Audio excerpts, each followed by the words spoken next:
after a thrilling race in Monaco, where the dominance of Red Bull was directly challenged by Ferrari and McLaren teams. Formula One is now ready to race in Canada this weekend. Within the last 3 races, we saw 3 different winners from 3 different teams, which is a rare scenario in the turbo hybrid era, as 1 or 2 teams always dominate the season. Monaco is a street layout, which is not perfectly fit for the RB20 setup for optimum performance. Now fans are waiting to see the outcome of the race in Canada to decide whether the current performances of McLaren and Ferrari challengers are sufficient enough to beat Red Bull in an ordinary racing track. Welcome back to Total F1. This is our pre-race analysis ahead of the Canadian Grand Prix. But before we proceed, hit the subscribe button and smash the bell icon for more exciting updates.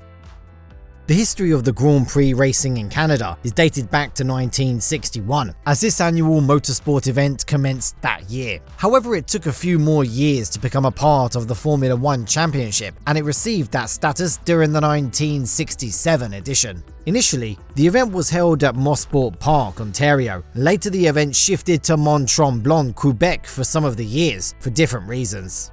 The Canadian Grand Prix is currently held at a racing track built on a man-made island called Notre Dame inside the St. Lawrence River. This island was initially built as a venue to host the Expo 67 International Trade Fair. Then these facilities were reused again during the 1976 Summer Olympics, and then it was abandoned without proper usage. Then some genius people in Montreal City came up with the idea of building a racing track inside the island. This was a really good option for the organisers of the Canadian Grand Prix, who were switching between Mosport and Circuit Mont-Tremblant due to different issues in those circuits.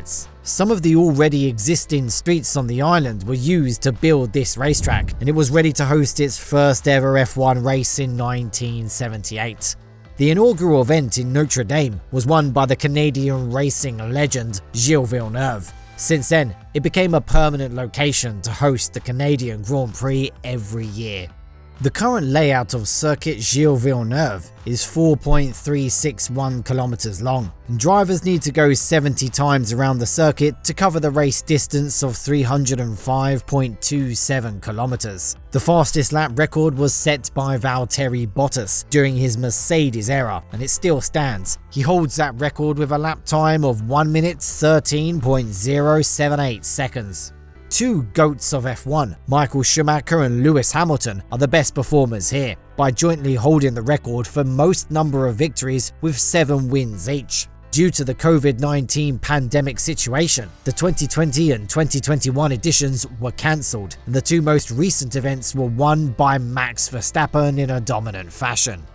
The layout of the circuit demands extreme acceleration after heavy braking, so when coming to the race in Canada, teams give extra attention to the stability of the setup while braking to yield the optimum performance of the cars. Usually, teams come with low to moderate downforce setup, as cornering as well as straight line speed is very important to record a victory here. Even though the circuit has been resurfaced several times, there still is an issue regarding the low grip conditions of the circuit. That's why a little shower can change the entire outcome of the race. We have experienced similar kinds of scenarios in the past as well. The current weather forecasts are predicting thundery rains and light winds on the first day. The chance of rain will remain at 70% during FP1, and it will reduce down to 58% in the evening. However, the average temperature is expected to remain at 22 degrees Celsius, allowing the opportunity for a quick drying of the track. The thundery rains can be expected on the second day, as well as the possibility of rain remaining at 40% during the qualifying, which is the most crucial session of the second day. There is a heavy chance of rain affecting the final day, and this value will remain at 30 to 40%. Most probably, teams have to incorporate wet or intermediate tyre compounds to their alternative game plans.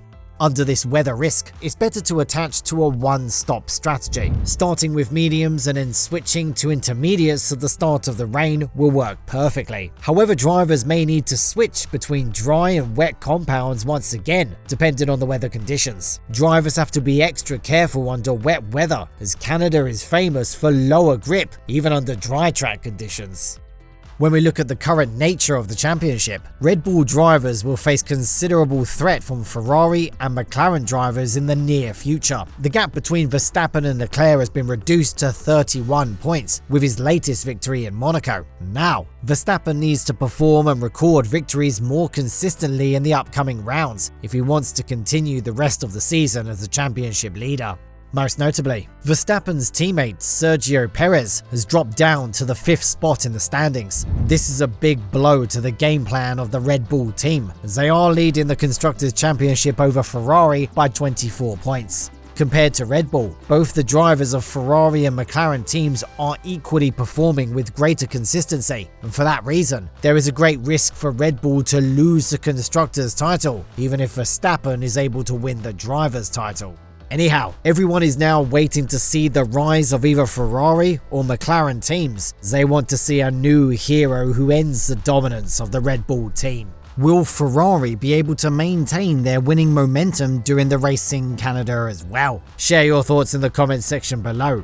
Thank you for watching the video. If you enjoyed the video, subscribe to the channel to get more exciting Formula 1 news. And we'll see you in the next video, guys. Goodbye.